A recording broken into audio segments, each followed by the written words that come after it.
Hello, everyone. I'm Ocean, And I'm Ezra. and this is the Expansion Channel. Expansion channel. Yay! Yay. Today we So are coming. Oh, go ahead. go okay. I was just gonna say, oh, is it weird, Brooke? We're just gonna jump right into it. So Yep. Coming at you live from the matriarchal witch farm. Pretty amazing. It's pretty amazing. It was really hard to understand this place until I stepped foot here.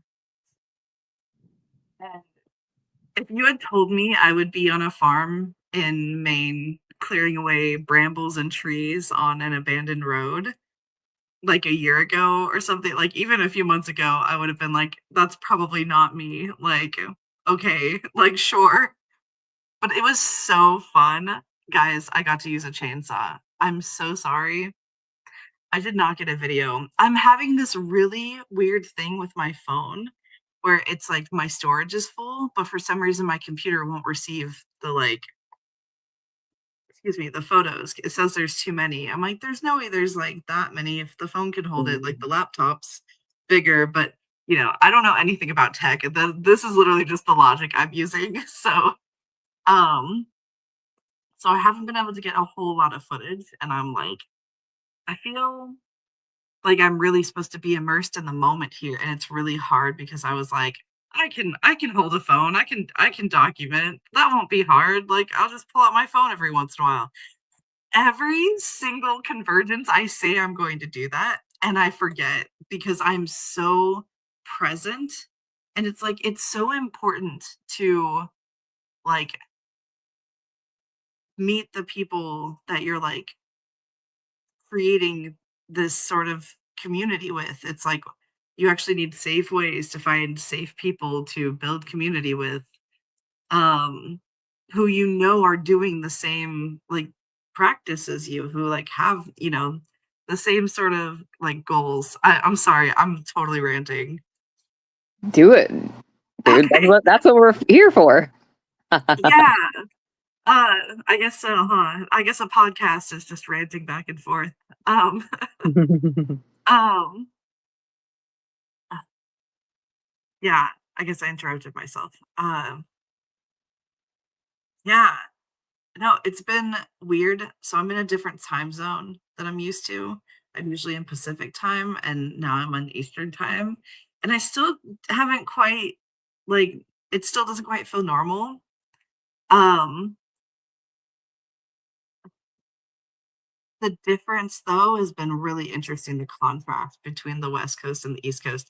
You can feel that the forest here feels older. Like, you can feel it. It just feels like the resonance that it hums is deeper, which I didn't think was possible because I came from California, and, it's the desert, so, like, the resonance is, like, ear-piercingly high from, like, how bright it is and how hot it is and dry, and yeah. So, then I moved north, and I was like, "Oh, yes, okay, I'm gonna live in the forest," and the forest there is so beautiful and so lovely and so nice, and I was like, "This must be it," but I didn't feel connected to the community where I landed. Like, I had community there, but it was so far away, and so I was like, the hum, just this low resonant hum that you feel when you're, interacting with the forest and stuff, and it's really interesting because it feels a lot more interactive. I can't really explain it. It's like the trees over in Oregon feel like they have this really bright conversation, but it's almost like every little way that these trees seem to grow here is so deeply intentional and, like, structural. I feel like I'm learning about, like, building community structures from, like, how these trees Yeah. are growing and with the brambles, and it's really interesting. And I keep apologizing to the trees when I'm cutting them down. I'm so sorry because you can tell they're, like, hanging on, they're part of this ecosystem, and I'm just like, "You guys are gonna be so much happier," and I was like, "Oh, this is like shadow work. This is, like, literally shadow work for the forest," and I'm, like, facilitating that right now. It was really, really cool. So that's why I missed the coffee chat this morning, if anyone was curious. That's awesome. Yeah, I also experienced so much communication like with the trees up there, and I can totally feel it. Um, like I've only visited, um, well, I guess I lived in Seattle for a little bit, but it definitely has a different, um, yeah, definitely a deeper hum. I hadn't put those words to it before, but the Appalachian, like, uh, I don't know, like I know it's mountains, but I also just wanted to say like this crevice that's stretching there is it feels very, it's older than bones, literally. So um it feels it sometimes. It can even like give you like some like chills, but I like the way that that feels. So I have never experienced such darkness of how dark it gets here at night. Like, it is so starkly black, like, you can't even tell what the sky and what the mountain is barely, like, because of all the clouds and stuff. And, oh, it was so cool. Yesterday, when we were in the summer solstice ritual, we were calling in the elements and it was going really well. Like as soon as Jemmery called in the first element, it started raining harder on on the barn. Like it was already kind of raining, but then it started like pouring as soon as she started calling the elements. And at one point she was like, fuck it, let's oh huh. Sorry, YouTube. I didn't mean it. um don't punish Sarsaparilla, please. She doesn't want to go back to school. um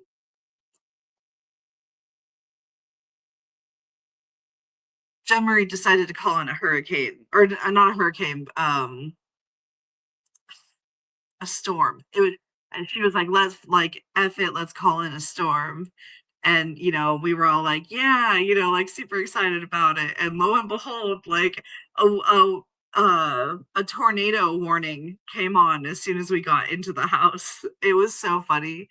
And there was like really bad wind, but I guess this is like a really safe valley, so like anything that like forms kind of passes like around it. And I was like, of course.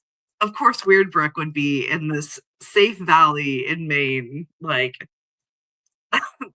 just it's you couldn't plan it as well as amazing as this place is. Like, it literally called us to it, is, like, what it feels like. And it's so interesting. So I did a cold read of the barn when I first got here. They like wanted me to like feel into it before giving me the history of it, which was so much fun. I wanted to record that too, but again, my phone was full and I was like, I really want to do this thing. And so I think we recorded though when I was doing the explanation. So I think I did get some of the information like, from the original moment. But it was so interesting. I had never thought of myself as a medium before or like a channel, but I could feel myself embodying those these like masculine spirits in this barn. And I was like, whoa, like I know things about this place that I didn't know I couldn't know. Like there's no possible nobody has told me anything about this barn. Um Except that the energy feels masculine, so I did have that hint, if we're being totally accurate, but, like, I got so many things right, and I feel like I went on a little journey of this person's, like, passion, and that's what I'm so passionate about is, like, I'm passionate about other people's passions, like, I help witches find their giftings. I help witches suss out, like, what are my giftings, and, uh it's so much fun to watch somebody like expand like that moment when they're like, "Oh, that's me." Like it's really exciting. I feel like I went on a whole side quest there, but I'm just really excited. I've never felt like I feel here. And like it is so weird. You have to, and it's not even like, how do I say this in a way that doesn't make me sound culty? Like, but I can't. Like it's going to sound that way, but it's not. It's so anti-cult that it wraps around like it like, it's the same feeling because 'cause you're looking for community when you find a cult, right? But here, there's sovereignty, there's accessibility, there's community, but there's also space, there's boundaries, there's empowerment, there's difficult conversations that lead to deeper connections, and, like, there is no leader. We are all sovereign, which is I know I said sovereignty, but, like, I feel like that's the most important thing that I wanna drive home about our community is that there is no leader. So, that is apparently the end of my rant. If you have any thoughts. Totally. Yeah. The what comes up too around that, just because since we're bringing up like the difference between like a cult and what we're doing, because I think that the reason that people are so, including us, right, like are so hyper aware what of cultiness right now is because there's a lot of people leaving their cult religions, right? Like, even though they're huge cults, right? Like the evangelical movement, it's a huge deal, right? And so people are like still really seeking spiritual connection and community connection. And then they're going, oh God, but I don't want to end up in another one of those, right? Um, and all of the stuff that we see, like all of the documentaries that we see about cults, I grew up and, was very in self-informed, and like my mom talked about like the Manson family a lot. Um, and the thing that happened there is that those people were trying to find spirituality and community connection after colonization took it away from them. And they didn't deconstruct any of it. So they just found a dude to tell them what to do, right? The leader, right? Who tells them and then everybody else is a follower. And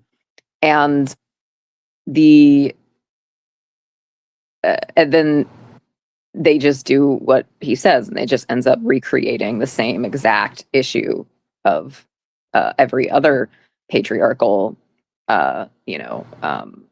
dominion based religion, right? And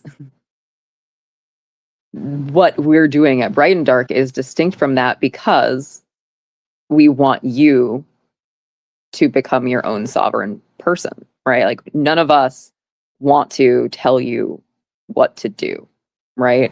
And we want you to lead yourself, right? Like that's the, like, it's a lot of work to uh be the leader of a group and have other people just come to you for everything.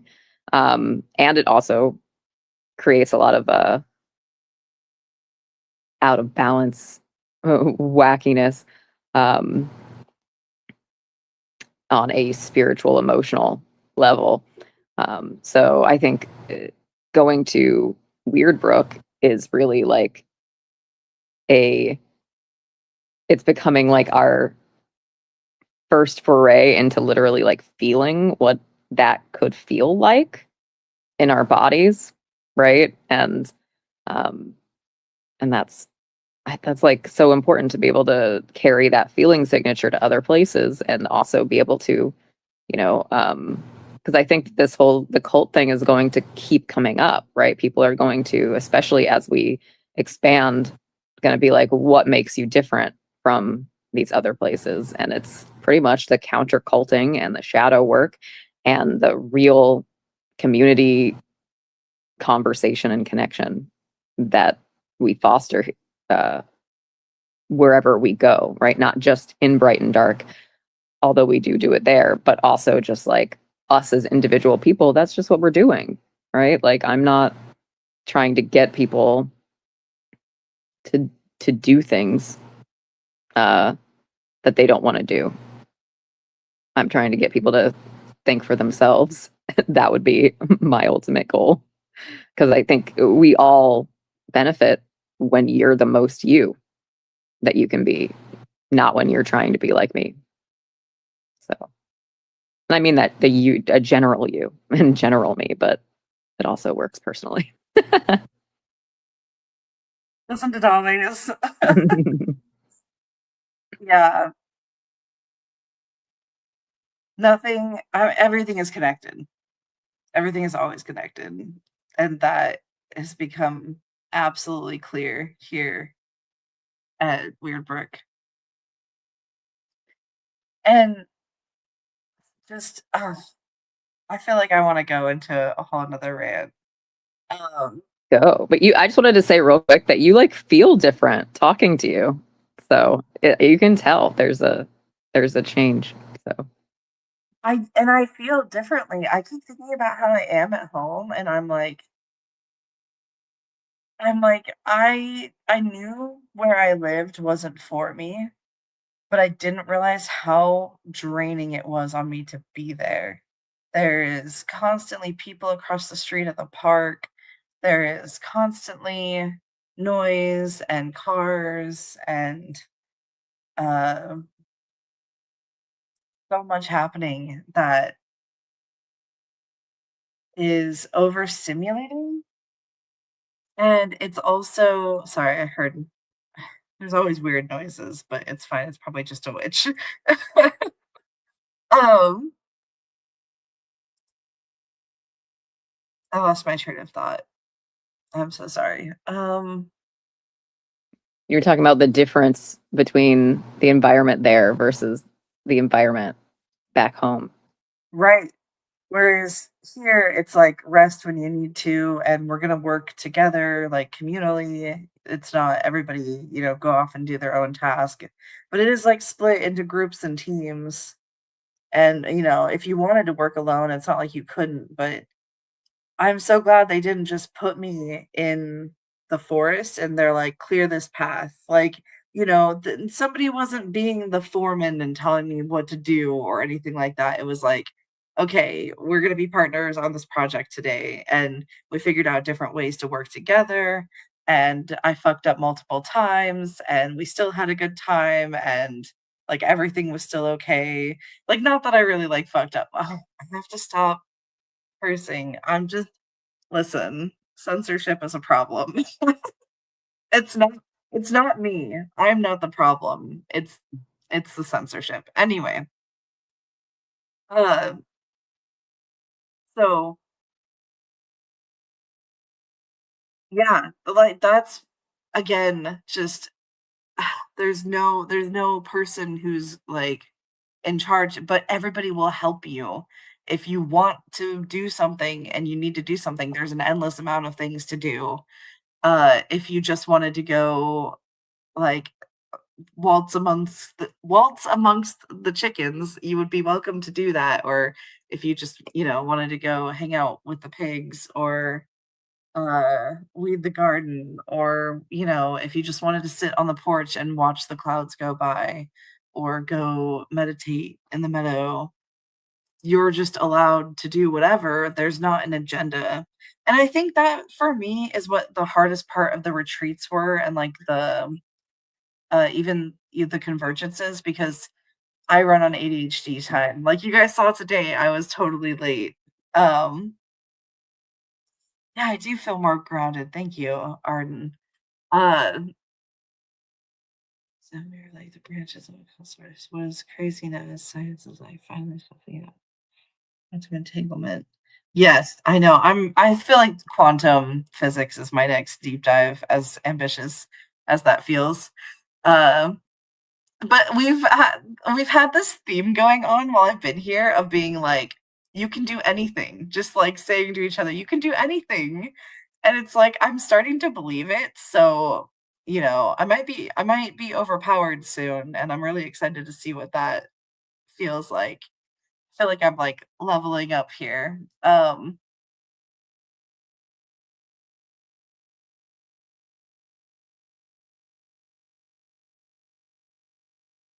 Amazing. I totally lost my train of thought again. It definitely feels like a place to level up. I just want to say. Yeah, it really does. And that's the thing.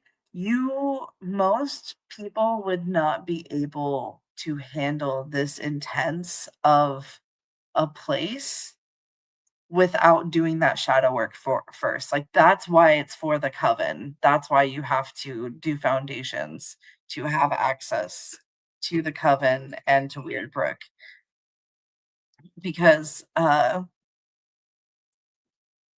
yeah.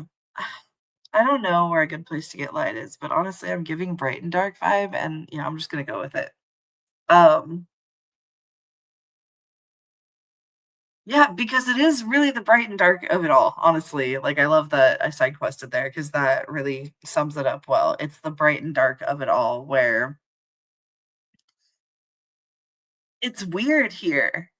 Like, the house is very talkative, but oh, that was another interesting thing. So, the very first night that I got here, I went to lay down in bed. I was exhausted from Salem, which was amazing, by the way. Salem was so awesome. And you're good. You're in the shadows. Um, I set up in the kitchen like an asshole. um, so my feet were sore because I had been walking everywhere around Salem to try and, get to as many things as I could, and which was so much fun. And I met some really amazing witches there too, of course. And so my feet were super sore, and as soon as I got comfortable, I felt pressure on my feet. Like I felt like somebody put their hands down on my feet, like I felt like this pressure, like somebody was holding my feet like in front of me, and I was like, "Oh, that's kind of creepy. I'm not sure about that." And, I literally asked the house. I was like, could you just give me some space tonight? Like, could you just give me some space and not like, can nothing do anything just for tonight while I acclimate? The house said no. My request was denied. And I was like, I started thinking like, what do I do? And how am I gonna sleep? Because I'm a little creeped out. And the house was like, go talk to Morgana. She's downstairs. And I heard something move down, like, I heard or, like, the TV or something, like so I heard the downstairs, like, immediately as soon as that, and I was like, "Oh, I'm supposed to." So I was like, "Hey, do you mind if I join you?" And she gave me the whole history on the house and how it's been run by these really powerful matriarchs, and, like, the men were in the barn, that's why the masculine energy is over there, because this was run by a line of powerful matriarchs. Um, and so I realized, oh, the house was trying to nurture me. It was like a mother would come and check on like a child and like, like maybe put their hand on their feet. I don't know. I mean, that seems like something a mom would do. Um if and I realized, oh, she's like already trying to take care of me. She's like, rest your like feet here. And that happened the second night too. And I was like, is this just our thing? Like house is this our pattern? But I don't think I really felt it last night. But honestly, after the ritual rave, I was just drained. I was so tired. I could not, like, no energy was able to flow through me. I was like, I need rest. So, um, yeah, I feel like I went on a couple side quests there. Did you have any thoughts or, anything? I'm just curious more about what you're hearing from the house. Yeah.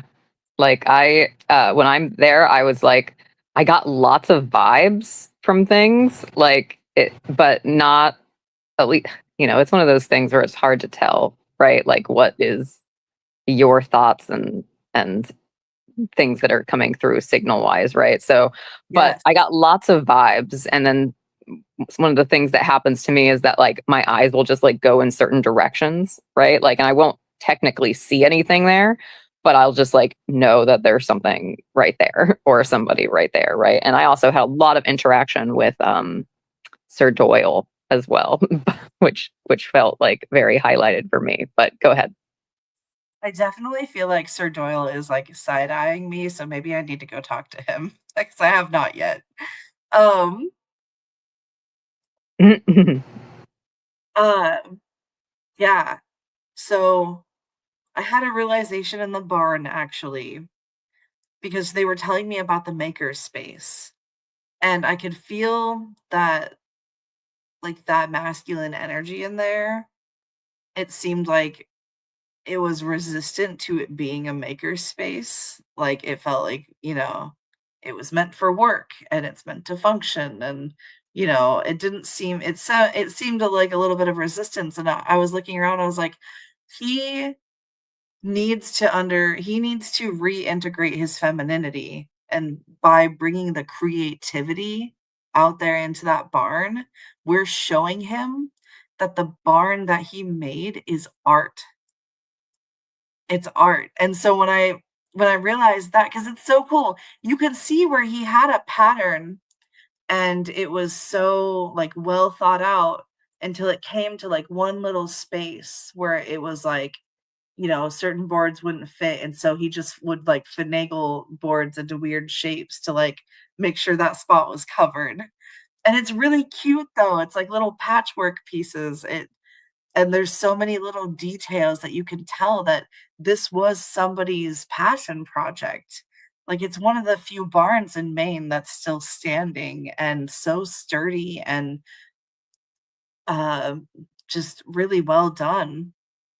And so when I had that realization, though, I realized, because I definitely feel the matriarchal presence in this house, like the feminine of it. And I think that's actually why it feels so scary, like, at times. Like, honestly, it's activated my nervous system a couple of times to be specifically upstairs. I feel like the attic is what is freaking me out the most, so I'm definitely gonna have to go up there.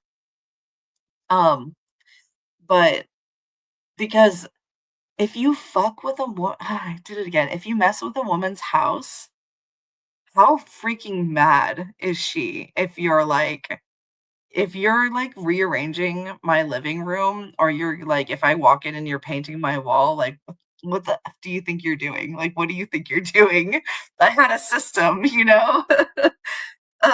Yes, attic adventures, that's definitely happening. I'll see if I can record it. Morgana's trying to help me with my computer and my phone, but anyway, when I realized that he needed to integrate his femininity, I realized that she needs to, reintegrate her masculinity.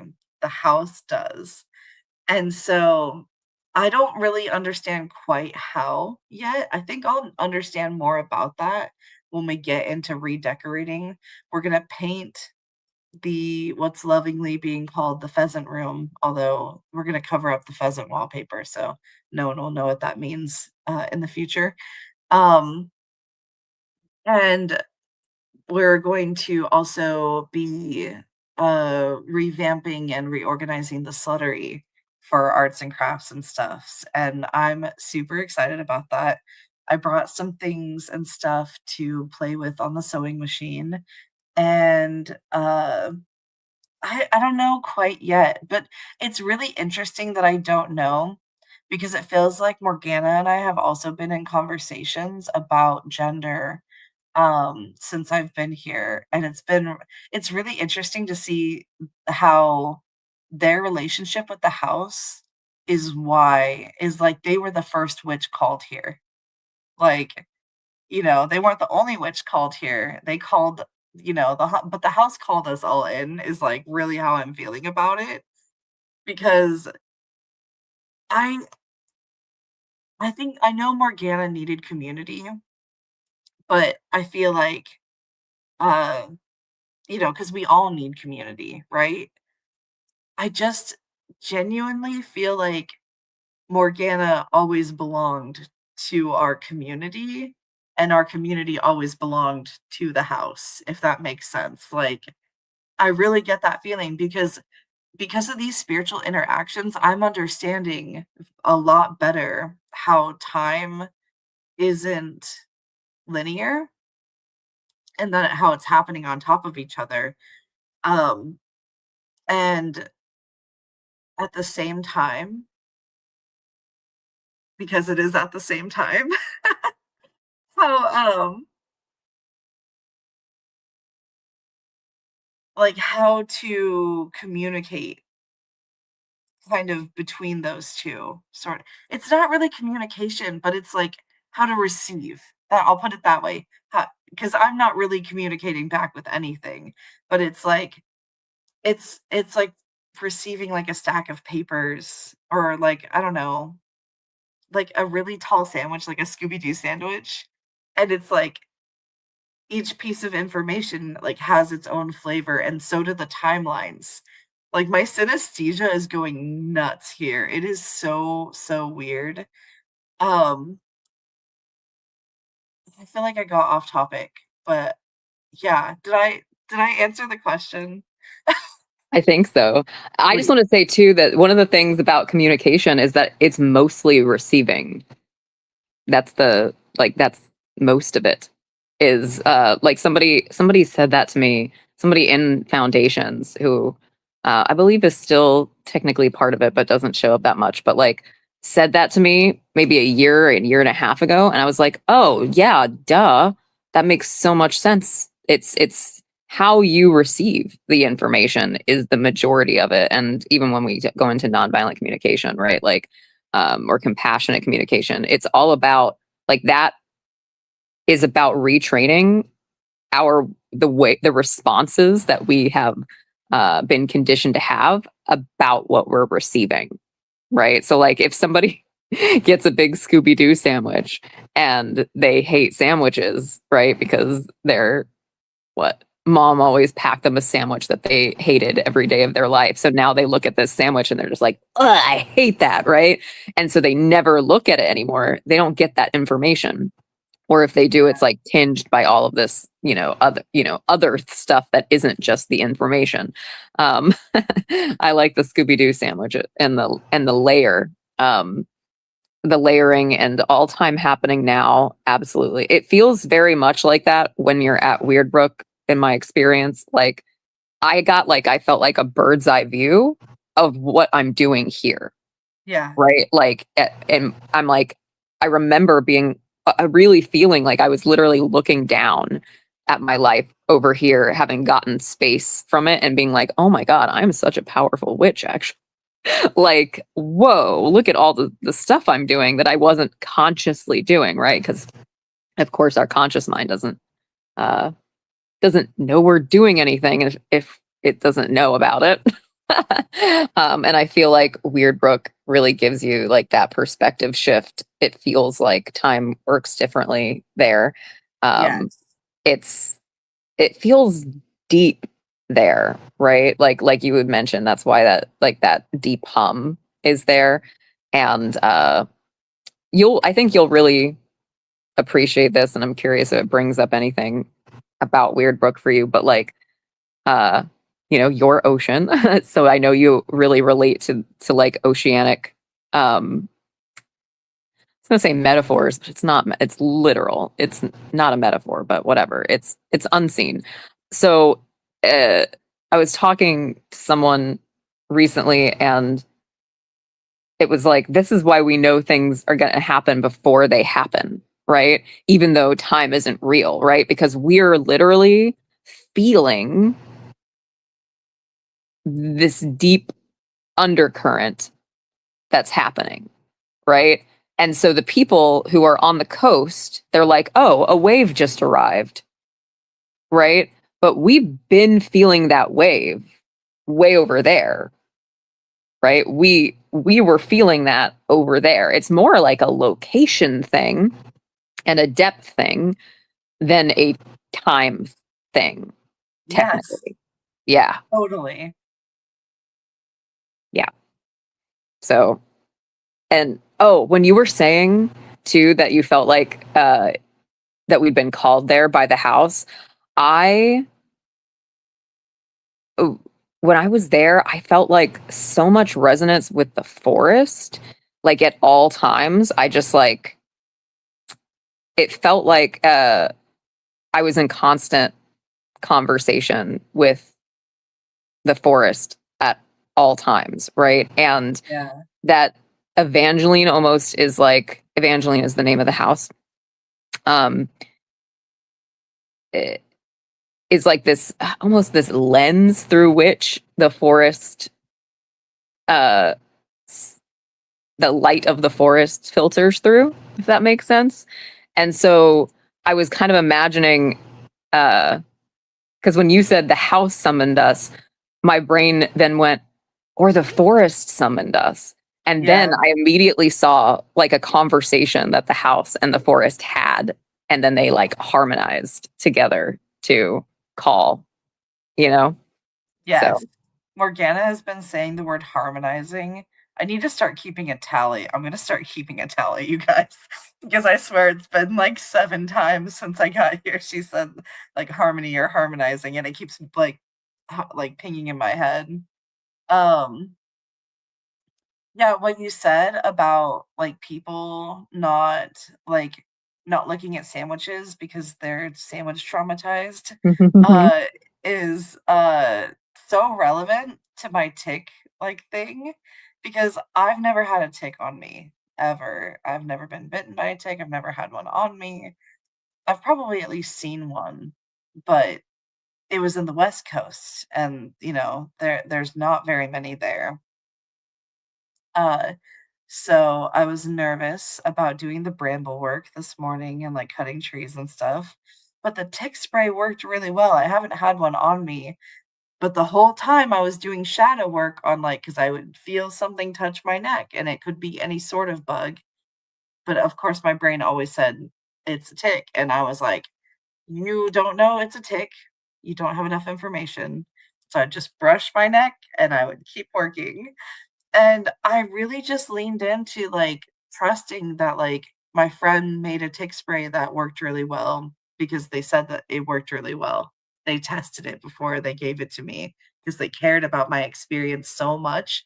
They developed a tick spray for me, for everyone, but I inspired it, and it was, really thoughtful. And I got to, uh, just really lean into this conversation of what are we going to cut away? What's ready to go? And what do I need to leave? And just we were communicating, Jen Marie and I, but also it felt like I was in the conversation with the forest.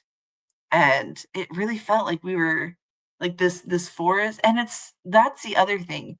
Even driving in pure daylight while we were on our way over here, if I try to look through the trees, it's pure black inside. I have never been near a forest that's like that. Never in my life. Oregon, yes, it is very dark. Like, don't get me wrong in the trees and stuff, but there's so much undergrowth here and brush and stuff that it's just pitch black inside, and you just get this feeling that the forest is watching you.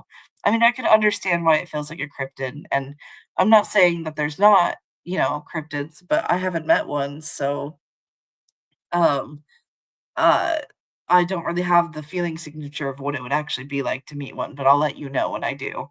Uh, but the forest, I've met forests. I've met all sorts of forests. I used to go camping all the time as a kid, and I've met different environments and had a short range of experiences, but still a range of experiences.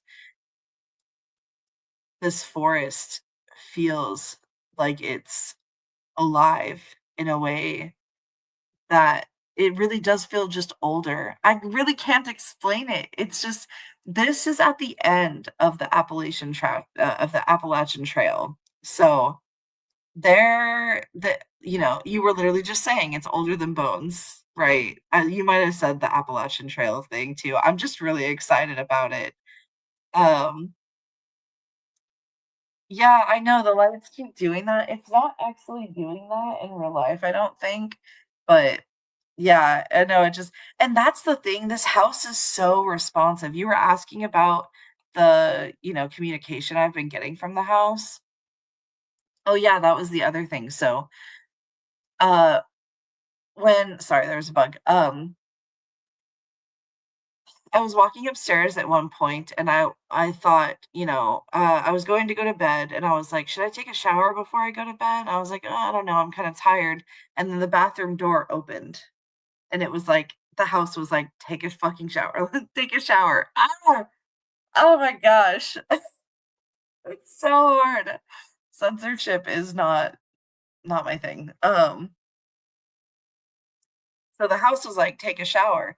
But then when I realized that we were in conversation in the barn, that with these sort of energies that have been imbued into this place through their practice, and that's the thing, it's like their witchcraft as we know it now, their practice, I guess, I wouldn't say maybe witchcraft, but their practice was so inherently embodied that it seems like they really didn't have time to think a whole lot. But because we experience convenience so much more, we have a lot more time to like think and assign meaning to things that other people were just like, this just needs to be done, is what it seems like.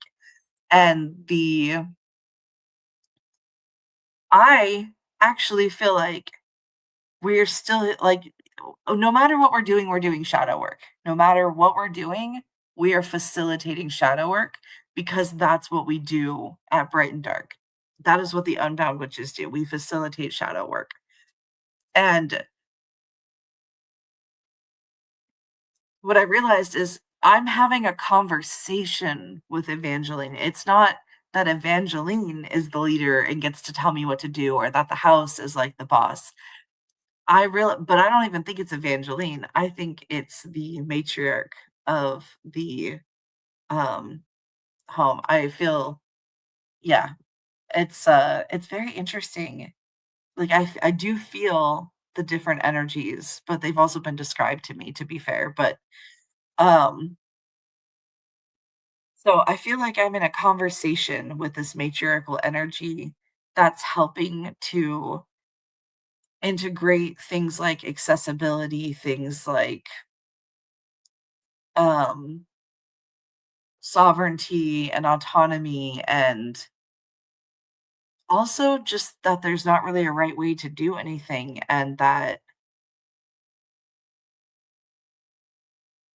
I don't know, and sort of to, like, accept not I wanna say accept advocacy, but I think this energy actually like, really connects with advocacy, but I don't know, when I think of how people treat houses that are particularly active like this, they don't most people do not interact in a way from a place of sovereignty with anything or anyone. Like, I don't know. I don't wanna say most people, but I find it's very uncommon to find people who can interact from a place of not taking responsibility for another person's experience while exercising compassion, curiosity, and also trusting the unfolding of both of their paths and the situation while still communicating about what they need, what their boundaries are. This is what we practice as unbound witches. Like that's what we practice. And it allows us to have communication with what before our nervous system would have been resistant to and would have interacted with as if it had more power than we did.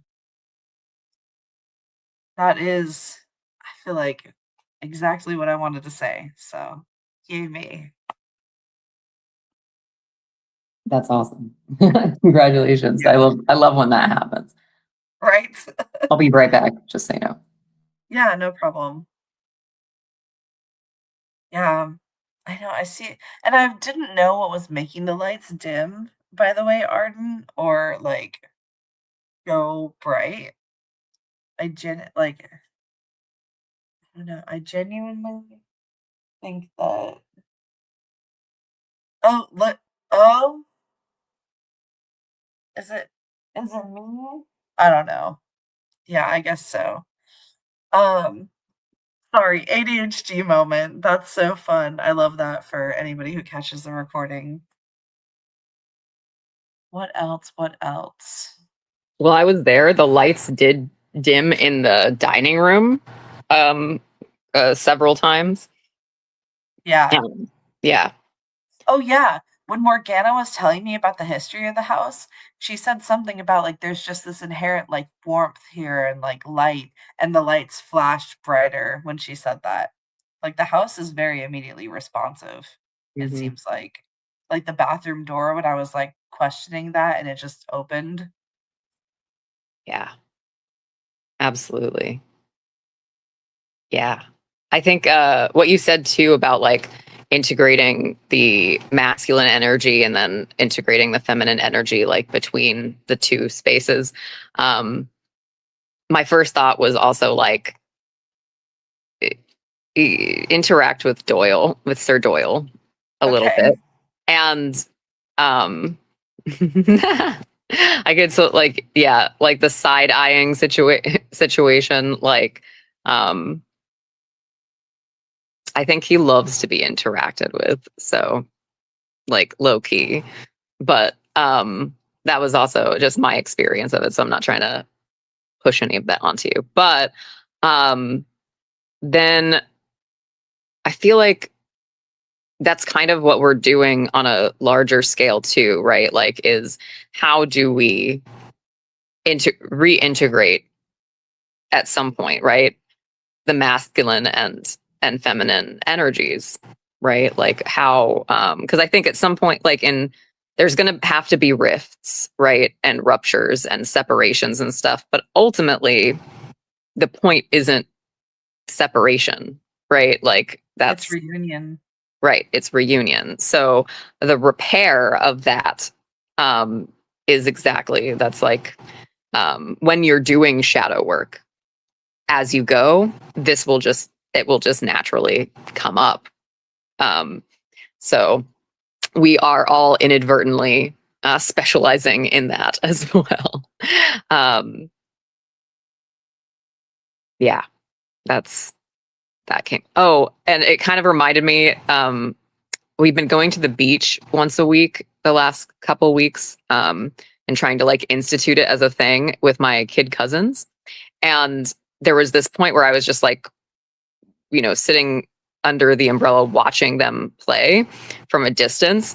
And they were building this sand castle and they were doing like such a good job at it that like other kids were like coming to like help.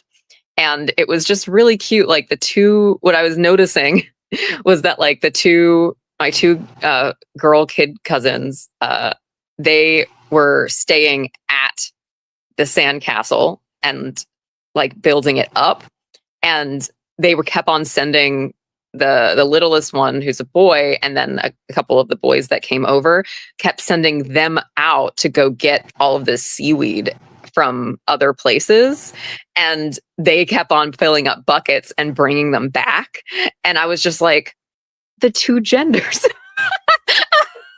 I don't like it was just like a silly thing, but like also they were younger and like they were being little boss babies about it, and it was very cute. Um but yeah, it just like made me think about that. Like they were like, okay, so you want to help, but we have a design for the house essentially. So this is how you can help. You can go out and come back, type of thing.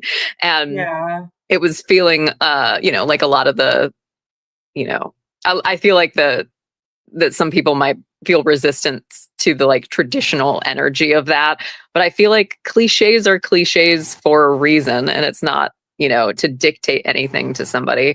But in when you were describing like the house and then the barn separately, right? You can see how like it was like the feminine energy like stayed in the house and the masculine energy was like, let's go to the barn, right? Like let's Yeah. go to and bring things back to the house, right? You know what's funny too? Yesterday, I did weed whacking, and I cleared the road in between the 2. I literally was, like, Yeah, clearing the path like, that's directly between the 2. that's awesome. I'm so excited to see what the next time I come to Weirdbrook, which I guess is probably September.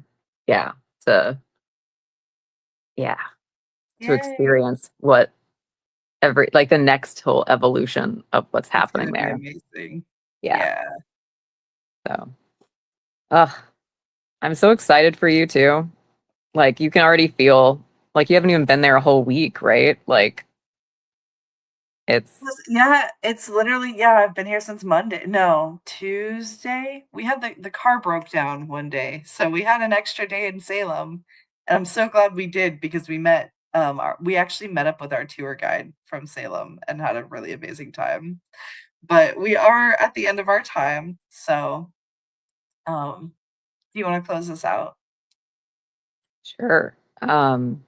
Thank you for joining Ocean and I on the expansion channel. Uh and following the adventures of Weirdbrook, which I'm sure will keep coming up, right? Like that is very much our hot topic. It's very where we're at as a community and literally where Ocean's at. And Jen Marie and Morgana. And actually, wait, Maria's still there, or she was until yesterday or something. She just took off when we started the live. She had to leave the Oh, same wow. hour. Yeah. So that's Gotcha. why you guys saw me, like, waving and stuff, like, a few minutes into it because I was like, "Bye." Yeah, gotcha. But yeah, thank you guys for joining us. And we will also continue reading Pedagogy of the Oppressed at some point. But I also don't want to like over book clubify if other stuff is going on. So Return of the potato will happen yeah. soon. All right. Thank Alright. you. Have a good night or Thank you. evening, afternoon, Have a good one. morning.